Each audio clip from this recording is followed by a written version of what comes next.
सबसे ज्यादा जो रोगी आते हैं तो सबसे पहले आएंगे आम बात में। ठीक है, सबसे पहले क्वेश्चन था आम बात में, आम बात आ गए। फिर आपका आगे संधिवात, रूमेटॉइड आर्थराइटिस, इसको हम लिखेंगे ऑस्टियोआर्थराइटिस। फिर आएगा ग्रदशी, सियाटिक पेन। फिर आगे आएगा आपका कौन सा बात, देखिए यार, आम बात, संधिवात, ग्रदशी, और उसको हमने देखना है कैसे कैसे उसको करना है, कैसे उसकी चिकित्सा है, क्या उसका मूल कारण है, इन सब के बारे में यहाँ पर चर्चा करेंगे इस क्लास में। यहाँ पर क्या लिखा है, आम बात, यहाँ संधिवात, यहाँ सियाटिक पेन, और ये अब ये सारे पेन आपको एक जैसे लगेंगे वात रोग, किसके हैं, वात रोग, बात समझ रहे हो ना, ये सब किसके आते हैं, वात रोग के आते हैं। तो अब इनकी चिकित्सा कैसे, जैसे हमने कल पढ़ा, तो अच्छा इसका मूल, इन सभी का मूल कारण क्या है, इनका मूल कारण क्या है, मूल कारण है आम, आम की उत्पत्ति है। ठीक है ना, इसका मूल कारण क्या है, आम की उत्पत्ति। अब आप ये देखो कि ये रोग कहाँ कहाँ पर है। अगर ये आम बात आ रहा है या संधिवात आ रहा है, आप उसको कैसे आइडेंटिफाई करोगे। भाई पेशेंट तो क्लिनिक पे क्रिटिकल कंडीशन में आ रहा है और आपको भाई स्टार्टिंग प्रैक्टिस है आपकी, अब वो आपको सारे दर्द तो एक जैसे दिखाई दे रहे हैं, क्योंकि भाई इसको गाउट में मानेंगे या आपका सियाटिक पेन में मानेंगे या ऑस्टियोआर्थराइटिस में मानेंगे या रूमेटॉइड आर्थराइटिस में मानेंगे। तो हमने इसको कैसे देखना है, कैसे एग्जामिन करना है, आज इसी के बारे में चर्चा होगी। तो आम बात का जो मरीज है वो क्या लक्षण, अच्छा इसका मूल कारण क्या है, आम। ये चाहे कोई से भी पेशेंट हो, इनमें एक चीज तो रहेगी क्या, कि मुझे भूख नहीं लगती, इनका भी कीपन है और पाचन, ये दोनों क्या रहेगा, वीक रहेगा, कमजोर है, मंदाग नहीं है, मीन्स मंदाग नहीं रहेगी। मंदाग नहीं रहेगी तो क्या होगा कि जितने भी, अब मंदाग नहीं है तो इसका अग्नि की जो 13 प्रकार की जो अग्नियां है, मैंने अग्नि कितनी प्रकार की बताई, 13 प्रकार की अग्नियां है। जो अब ये क्या करेगी, जो दोष है, अब 13 प्रकार की अग्नि का क्या मतलब है कि भाई धातु को अग्नि मान, अग्नि मंद हो रही है, इसके पीछे का रीजन समझो पहले। आप देखो कॉलेज में कोई नहीं बता रहा आपको, कोई रीजन नहीं है, मंदाग्नि हो गई तो ये 7 प्रकार की, 13 प्रकार की जो अग्नियां है वो भी मंद हो गई। जैसे अब 13 प्रकार की अग्नियों में कौन कौन सी थी, 5 भूताग्नि, 7 धात्वाग्नि, 7 धात्वाग्नि और 1 जठराग्नि। ठीक है ना, अब सुनो 5 भूताग्नि का मतलब क्या होगा, और उसमें 5 भूताग्नि का मतलब क्या, उसमें इससे क्या मतलब हो रहा है। अब सुनो, अगर ये मंद होगी, अब 5 भूताग्नि में कौन कौन सा था भाई, पृथ्वी, जल, अग्नि, वायु और आकाश। हमने क्या देखना है कि ये जो दोष है का जो साइंटिफिक रीजन है वो क्या है, कैसे आ रहा है। भाई अगर हमारा दीपन पाचन कमजोर है तो हमारे दोष कैसे बढ़ रहे हैं। अब सुनो, जैसे हमारा दीपन पाचन कमजोर होगा, अग्नियां मंद पड़ जाएंगी, मंदाग्नि हो जाएगी, तो धात्वाग्नि मंद भी हो जाएगा, भूताग्नि मंद भी हो जाएगा, और ये दीपन पाचन हो ही जाएगा हमारा, जठराग्नि वैसे ही मंद है। ठीक है, अब ये क्या होगा कि जो चीज आप आहार में ले रहे थे, जो चीज भी आप आहार में ले रहे थे, वो क्या हो रहा है, वो अब तो पाचन हो ही नहीं पा रहा है। ठीक है ना, इसलिए तो पाचन हो ही नहीं पा रहा है। तो जब पाचन नहीं हो रहा है तो जो आहार विघटित होगा, तत्वों में विघटित होगा, भाई जो हम आहार ले रहे हैं वो भी तो पंचभूत से बना है, वो भी पंचमहाभूत से बना है, तो वो क्या होगा, वो भी तो विघटित होगा। जल जल में जाएगा, पृथ्वी पृथ्वी में जाएगी, अग्नि अग्नि में जाएगा, आकाश आकाश में चला जाएगा।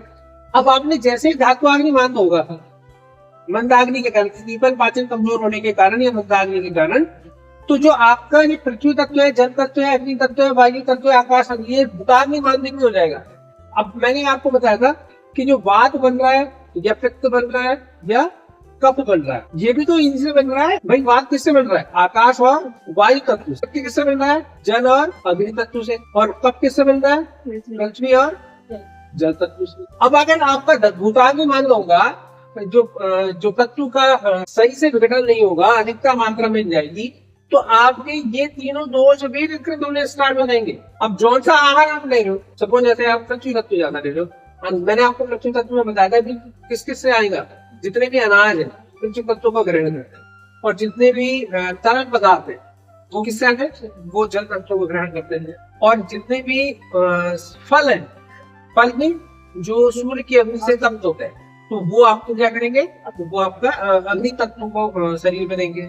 और जितनी भी शाक है, सब्जियां है, ठीक है, वो आपको क्या देंगे, वायु तत्व देंगे। और जो आपका उपवास है वो आपको आकाश तत्व शरीर में दे रहा है। तो जब आपका भूताग्नि मंद होगा तो ये नाना प्रकार के रोग भी विकसित हो जाएंगे।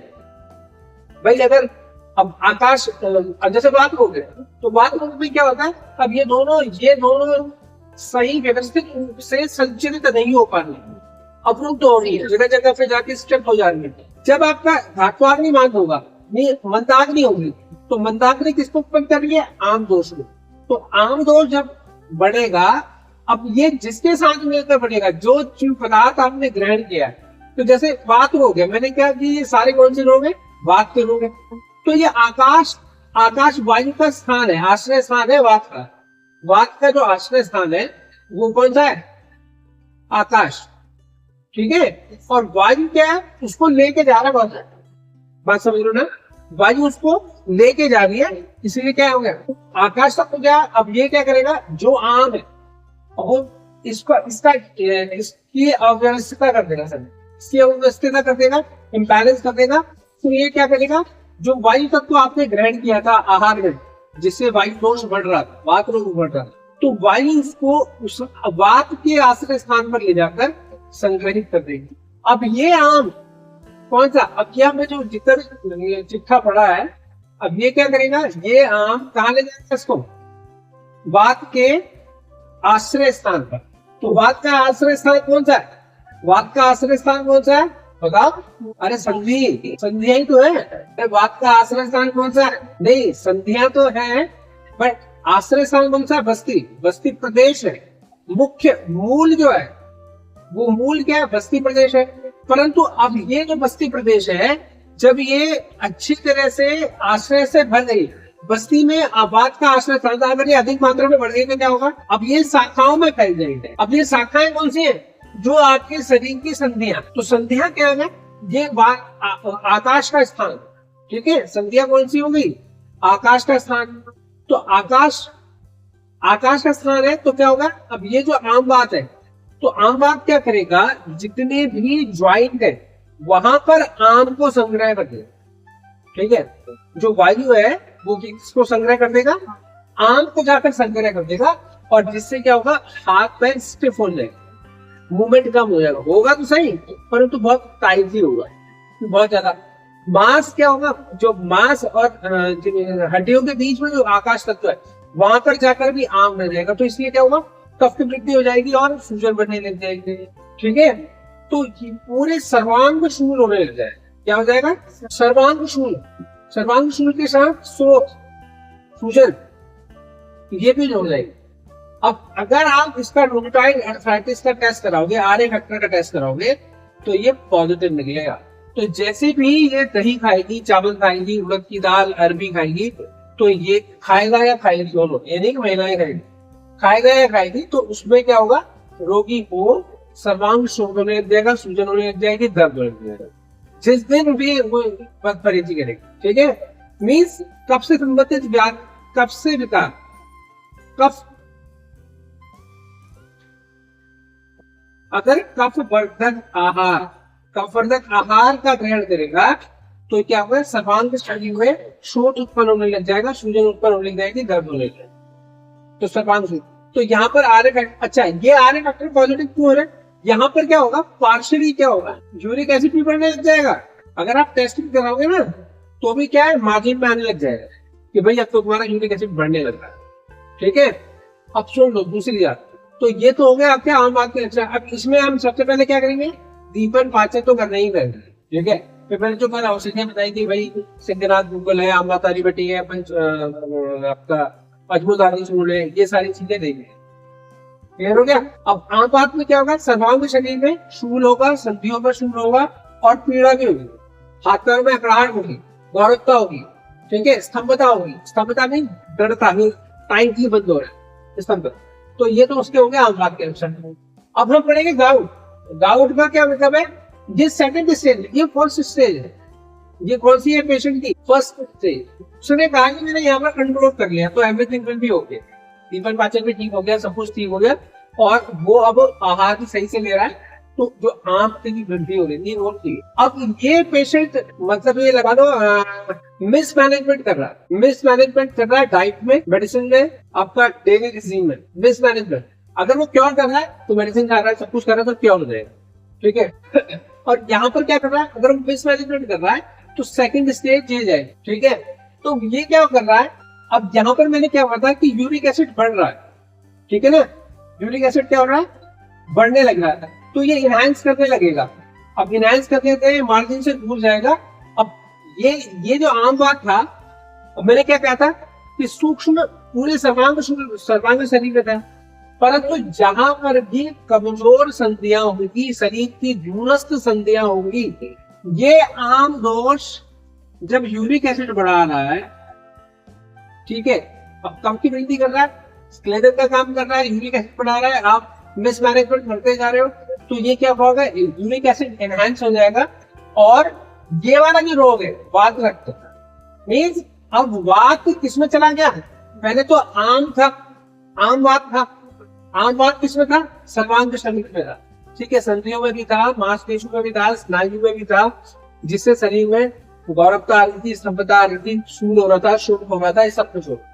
परंतु जैसे ही आपने मिसमैनेजमेंट किया, अब ये शरीर की दूरस्थ संधियों पर, अब ये बाउट कहां पर हुआ, ध्यान देना, शरीर की दूरस्थ संधियां, दूरस्थ संधियां कौन सी होंगी, दूरस्थ संधियां कौन सी होंगी, या तो फैलेंजेस में हो जाएगा, हाथ पे हो जाएगा, अंगूठे पे हो जाएगा, या उंगलियों में हो जाएगा, या पैर के अंगूठे पे होगा। तो जाकर जो पेशेंट आप क्लिनिक पर देखते हो, तो वो कह रहे हैं कि मेरे पैर के अंगूठे पे सूजन आ रही है, इसका मतलब है आम दोष बढ़ा, यूरिक एसिड के साथ मिलकर वात किसके साथ मिल गया, रक्त के साथ। अभी तो लिम्फेटिक फ्लूइड में था, यहाँ पर आम किसमें था, लिम्फेटिक फ्लूइड में, ठीक है, आहार के साथ मिलकर चल रहा था, वात के साथ, आम वात के साथ मिल रहा था। परंतु जब वात एक्सेस हो जाएगा तो वात किसके साथ चला जाएगा, वात रक्त के साथ। अब रक्त के साथ सूक्ष्म संधियों पर, जो दूरस्थ संधि है वो कौन सी है, सूक्ष्म संधि है, ठीक है। दूरस्थ संधियां कौन सी होगी, अरे पैर के घुटने की संधि, सॉरी पैर का अंगूठा दूरस्थ है ना भाई, आम दोष कहाँ पड़ता था, आमाशय में, अब वहां से वो दूरस्थ भाग में हो जाएगा। अब ये अंगूठा कौन सा हो जाएगा, ये अंगूठी, ये उंगली, ये उंगली, ये दूरस्थ भाग, ठीक है ना। तो शरीर के दूरस्थ भाग पर जब वात रक्त के साथ मिल जाएगा, तो वात रक्त के साथ मिल गया तो क्या बन जाएगा, वात रक्त। अब यहाँ पर ये गांठों के रूप में बनना स्टार्ट हो जाएगा, तो that is gout, that is क्या हो जाएगा, जब शरीर के दूरस्थ भाग में जाएगा तो गाउट बनना स्टार्ट हो जाएगा, कह रही थी गठिया तो हो रहा है, ठीक।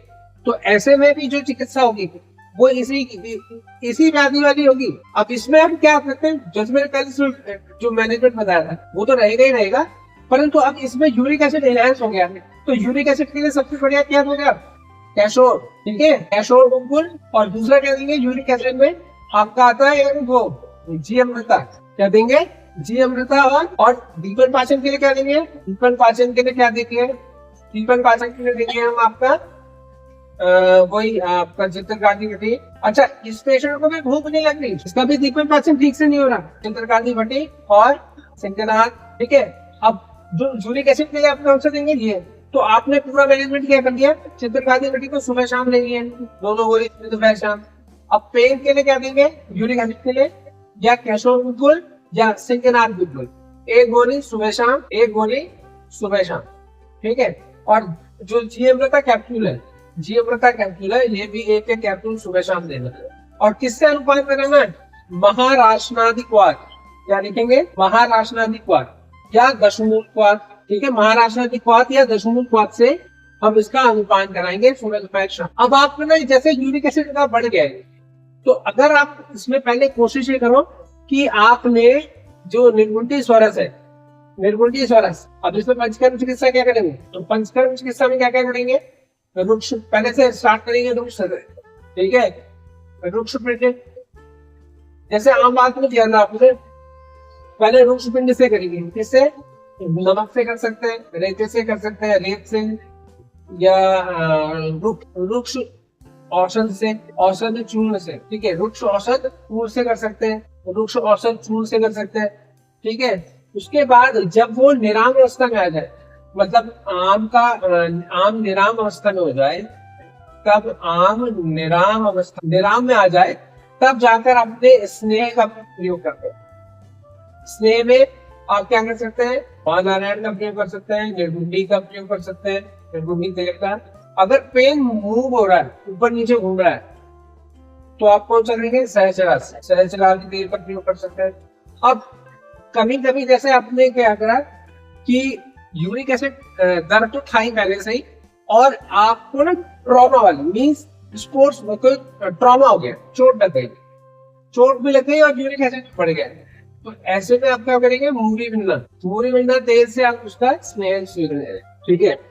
और सबसे अच्छा, अगर आपके पास कोई ऐसा मरीज है जिसको घर जाकर देखना है, रिश्तेदारी में आप चले गए, तो आप क्या करेंगे, अरंड और आंख, एरंड और आंख, अर्थ का जो पत्ता होता है ना, अरंड और अर्थ के पत्ते को उबाल ले, मतलब जल के साथ, जल में उबालकर उसको ना वो सेक कर, सेक में, अगर भाई आपके पास नाटी स्मेलिंग की व्यवस्था नहीं है, इसलिए घर पे जाके करना है, नाटी स्मेलिंग की व्यवस्था नहीं है, या रिश्तेदारी में आप जा रहे हैं, कहीं बाहर जाके आपको करना है, तो अर्क पत्र ले ले, या अरंड पत्र को हल्का सा तेल लगा, पहले रोगी के तेल लगा, फिर उस पर सेक करते रहे, मतलब पोटली भी नहीं है आपके पास तो गर्म पानी में रख के उसको सेक करते रहे, तो इससे भी हो जाएगा। और उसका जल धारा करेंगे, जल धारा किसकी करेंगे, अर्कपत्र और इसकी। और अगर घर पे अगर अजवाइन है तो अजवाइन भी उसमें मिला, अजवाइन भी उसमें मिला ले, अजवाइन में मिलाकर उसकी जल धारा कर सकते हैं, ठीक है। देखो मैंने कहा था कि धारा आप किसी भी चीज से कर सकते हो, मतलब क्वाथ से कर सकते हो, तेल से कर सकते हो, घृत से कर सकते हो, ठीक है, इत्र से कर सकते हो, तक्र से कर सकते हो, किसी से भी धारा कर सकते हो।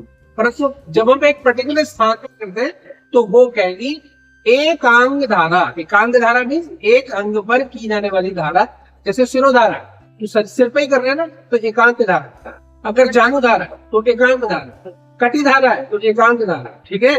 तो जो एक अंग पर करेंगे उसे एकांक धारा, तो इस तरह से भी आप इसको दे। और सबसे उत्तम क्या है, निर्गुंडी। निर्गुंडी ऐसा खतरनाक दवाई है कि आप सारे बात लोगों में उसको देते, सारे, इवन उसके 3 पत्तों को आप चबा भी सको। अगर आप 3 पत्ते उसमें रोज रोगी को चबाने के लिए देते हैं तो क्या करना है कि वो आपका जो यूरिक एसिड है उसको भी कम कर, ठीक है। और उसका पिच्चू भी कर सकते हैं, जैसे निर्गुंडी स्वरस है, उसको आपने अच्छी तरह से भिगा दिया, गर्म कर लिया और रुई में भिगाकर वहां पर ड्रेसिंग कर, पिच्चू करके बांध दिया, जैसे पिच्चू धारण कर दिया, तो दैट इज आपका ये पिच्चू धारण हो जाएगा। तो उससे भी यूरिक एसिड जो पर्टिकुलर पार्ट पे जहाँ पर शुरू है। गाउट का जो पेशेंट होता है, देखिए जो वात रक्त का जो पेशेंट होता है, उसका जो पेन होता है ना बड़ा सेंसिबल होता है, बहुत जलन वाला होता है। क्यों? क्योंकि वहां पर वायु के साथ साथ आंख के साथ साथ पित्त भी बढ़ रहा है, तो वहां पर जो होती है वो जलन के साथ दर्द होती है। बात समझ लो? हाँ, देखो अब मैं आपको बताता हूँ कि आपको पेशेंट की प्रकृति का कैसे पता लगेगा कि भाई क्या क्या दोष घट रहा है।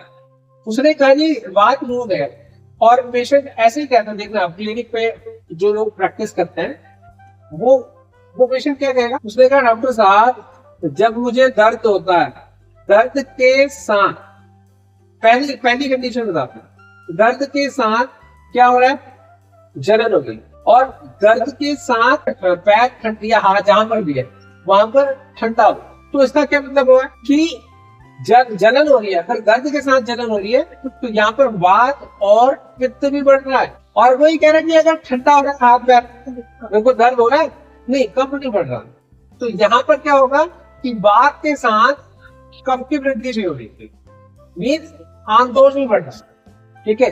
अब कफ में क्या होता है, जल और पृथ्वी तत्व। अब यहाँ पर क्या होगा कि शरीर पूरा भारी होगा डॉक्टर साहब, इसका मतलब शरीर में गौरवता आ गई है, स्तंभता आ गई है, ठीक है। तो मीन्स जल तत्व क्या कर रहा है, शीत गुण। जल का कौन सा है, शीत गुण है, और पित्त का कौन सा है, जल और अग्नि गुण। तो यहाँ पर क्या करेगा, वो दर्द के साथ जलन बताएगा, और यहाँ पर क्या बताएगा, नहीं उसने कहा नहीं देखो आप डॉक्टर साहब दर्द तो नहीं हो, मेरे को टाइटनेस तो नहीं है, स्तंभता तो नहीं है, भारीपन भी नहीं है, परंतु दर्द हो रहा है तो वो जलन हो रही है। और यहाँ पर क्या करना है कि जी देखो दर्द ठंडा तो हो ही रहा है, तो हाथ पैर कितना टाइम लगता है, सूजन टाइप की आ गई है, ठीक है ना। तो सूजन किसके कारण, पृथ्वी तत्व के कारण, भारी कम का स्तंभता आ गई, गौरवता, ठीक है। और शीत गुण हो रहा है, शीत गुण में जल रहा है, नहीं ठंडा हो रहा है, ठंडा नहीं। तो दर्द के साथ हाथ पैर ठंडे हो रहे हैं, इसका मतलब है एक्शन वक्त भी बढ़ रहा है, कफ बढ़ रहा है, ठीक है। और अगर दर्द के साथ जलन हो रही है तो पित्त बढ़ रहा है। क्लियर हो गया? ये समझ लेना, ये छोटी छोटी चीजें हैं, ये बेसिक फंडामेंटल है। तभी आप डिसाइड करोगे कि आप उसको दवाई कौन सी दे रहे हो।